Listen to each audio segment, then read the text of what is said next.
para escuchar los alegatos a cargo de sus representados. Inicio con la parte actora. Licenciado Jesús. Sí, señoría, gracias. En el presente asunto estamos reclamando de la parte demandada el cumplimiento de un contrato privado de promesa de compraventa signado en el año de 2018.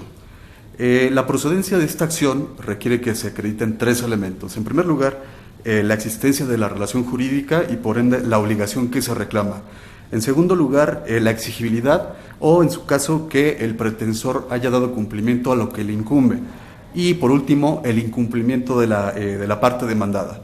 Por cuanto hace al primero de los elementos, consideramos que queda debidamente acreditado en virtud de la presentación del contrato privado de promesa de compraventa, de cuyas cláusulas se puede desprender que su objeto era básicamente la celebración de un futuro contrato de compraventa cuyo precio se pactó en la cantidad de 826,000 u 830,000 pesos. Esa era la obligación principal.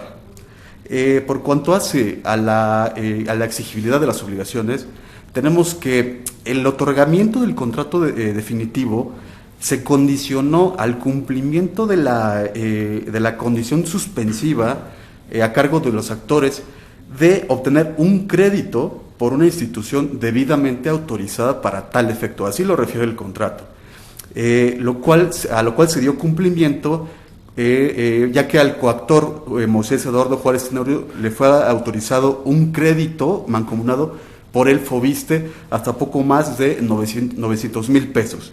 Asimismo, los coactores se obligaron a entregar un depósito en garantía del cumplimiento del contrato de promesa de compraventa por poco más de 26,000 pesos, lo que también quedó acreditado con el recibo número 2050.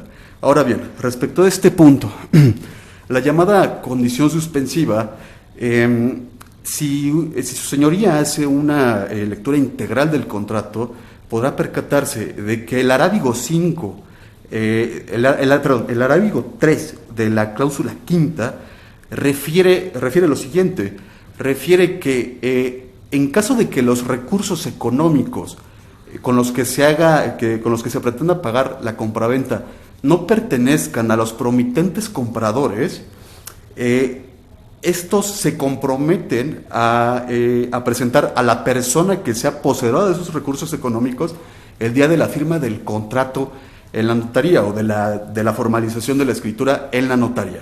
En este sentido, esa cláusula daba pauta para dos cosas. En primer lugar, para que el precio de la compraventa se pudiera cubrir no solamente a través de un crédito, sino mediante recursos económicos en general, lo que engloba perfectamente pago de contado o recursos propios. Y en segundo lugar, que ese pago lo podía realizar incluso un tercero ajeno a la operación, por lo cual consideramos que hay una evidente contradicción entre esa cláusula quinta en su arábigo tercero y la cláusula segunda que refiere a la condición suspensiva.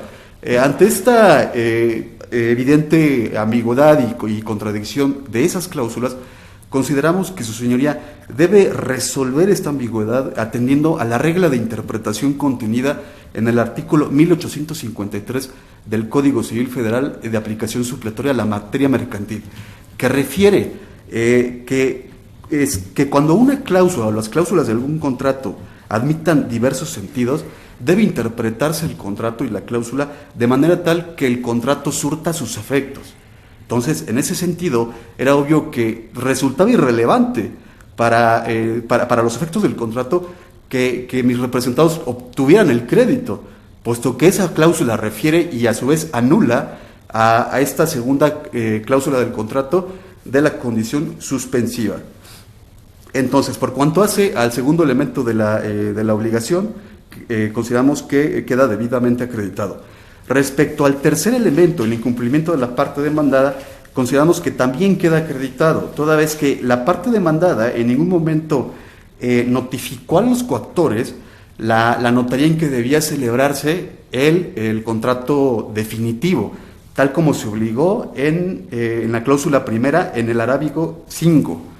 Entonces, consideramos que ante eso quedan debidamente acreditados los elementos de la acción y, en consecuencia, deben declararse improcedentes las excepciones formuladas por la parte demandada, básicamente porque ellos esgrimen que, en primer lugar, que no se obtuvo un crédito suficiente para cubrir el precio o el monto de los 3 contratos, que si bien es cierto que son contratos coaligados o vinculados, la naturaleza de esa vinculación es tal que, digamos, los otros 2 contratos están subordinados al contrato base de la acción. Por eso es que los efectos de esos 2 contratos dependían enteramente del cumplimiento de este contrato. De nada serviría que se pidiera el cumplimiento de los otros si no se obtiene la prestación, que es el contrato principal.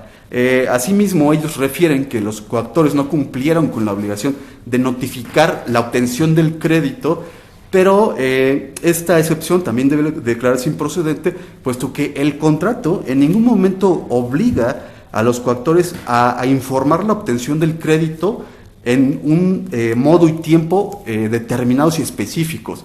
Esta omisión contractual debe de interpretarse en contra de los intereses de la moral demandada, toda vez que fue ella la que redactó este contrato, que es un contrato de adhesión, y por tanto tenía todo el tiempo, ellos disponían de todo el tiempo y toda la asistencia técnica, legal, etcétera, para redactar perfectamente las cláusulas del contrato para que fuera perfectamente entendible. Luego entonces consideramos que, dadas estos argumentos, su señoría cuenta con los elementos suficientes para condenar a la empresa demandada al otorgamiento del contrato definitivo de compraventa. Y es cuanto.